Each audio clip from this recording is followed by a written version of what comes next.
Hello everyone, welcome to SL study nest.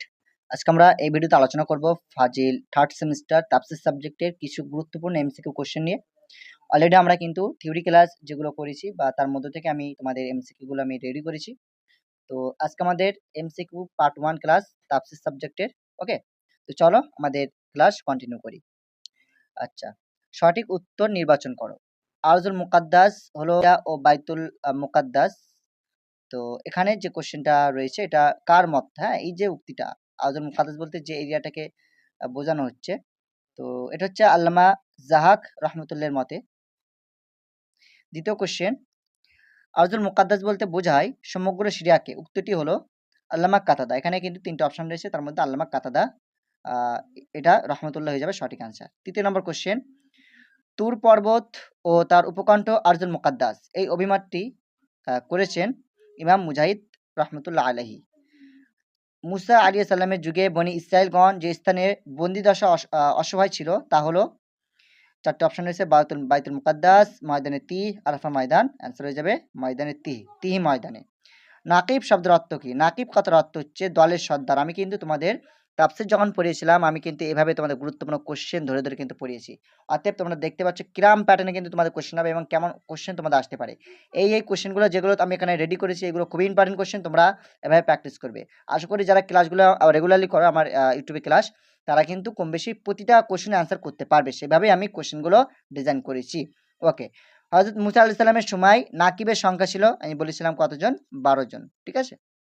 ওকে, উতুল কিতাব বলতে বোঝায়, উতুল কিতাব বলতে মেইনলি বোঝানো হয় ইহুদি এবং নাসারা।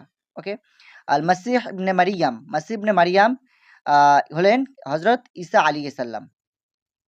ওকে, চলো নেক্সট কোশ্চেন। হযরত আদম আলাইহিস সালামের দুই পুত্র সন্তান ছিল, নাম ছিল হাবিল ও কাবিল। এখানে কিন্তু বিভিন্ন অপশন রয়েছে, হাবিল ও কাবিল সঠিক অ্যান্সার। হযরত আদম আলাইহিস সালামের দুই কন্যার নাম কি? আমি তোমাদেরকে বলেছিলাম, আকলিমা ও লিউবাজা। হযরত আদম আলাইহিস সালামের পুত্রদ্বয়ের মধ্যে যার কুরবানি গৃহীত হয়েছিল সে হলো হাবিল। হ্যাঁ, হাবিল এবং কাবিল কুরবানি করেছিল, এবং কে কি কুরবানি করেছিল সেটা কিন্তু তোমাদের জন্য ইম্পর্টেন্ট, তোমাদেরকে বলেছিলাম। তো মেইনলি এই যে 11 নম্বর কোশ্চেন, হযরত আদম আলাইহিস সালামের পুত্রদ্বয়ের মধ্যে যার কুরবানি গৃহীত হয়েছিল তিনি হলেন হাবিল। ওকে, হাবিল কুরবানি দিয়েছিল, কি কুরবানি দিয়েছিল? একটি মেষ বা মহিষ। ওকে, 13 নম্বর কোশ্চেন, পৃথিবীর প্রথম হত্যাকারী, পৃথিবীতে প্রথম হত্যা করেছিল কে? কে হত্যাকারী ছিল?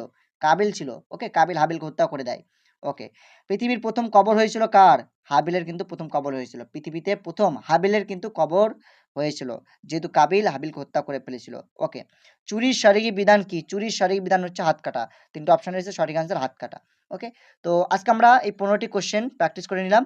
তোমরা এই 15টি কোশ্চেনের মধ্যে কয়টি কোশ্চেনের আনসার তোমাদের জানা ছিল বা কয়টা কোশ্চেনের আনসার তোমরা নিজেরা করতে পেরেছো অবশ্যই করে কমেন্ট বক্সে জানাবে। আর এই ধরনের ভিডিও পেতে অবশ্যই তোমরা তোমরা কমেন্ট বক্সে তোমরা অবশ্যই করে ফিডব্যাক লিখবে। আর ভিডিওটি সম্পর্কে অবশ্যই তোমাদের মতামত জানিও। আর আমি তোমাদের হোয়াটসঅ্যাপ গ্রুপের লিঙ্ক, আমাদের ফাজিল থার্ড সেমিস্টার একটা হোয়াটসঅ্যাপ গ্রুপ ক্রিয়েট করা হয়েছে, লিঙ্ক আমি ডিসক্রিপশন বক্সে দিয়ে রাখবো, তোমরা সেখান থেকে আমাদের গ্রুপে জয়েন হয়ে নেবে। Thank you for watching this video.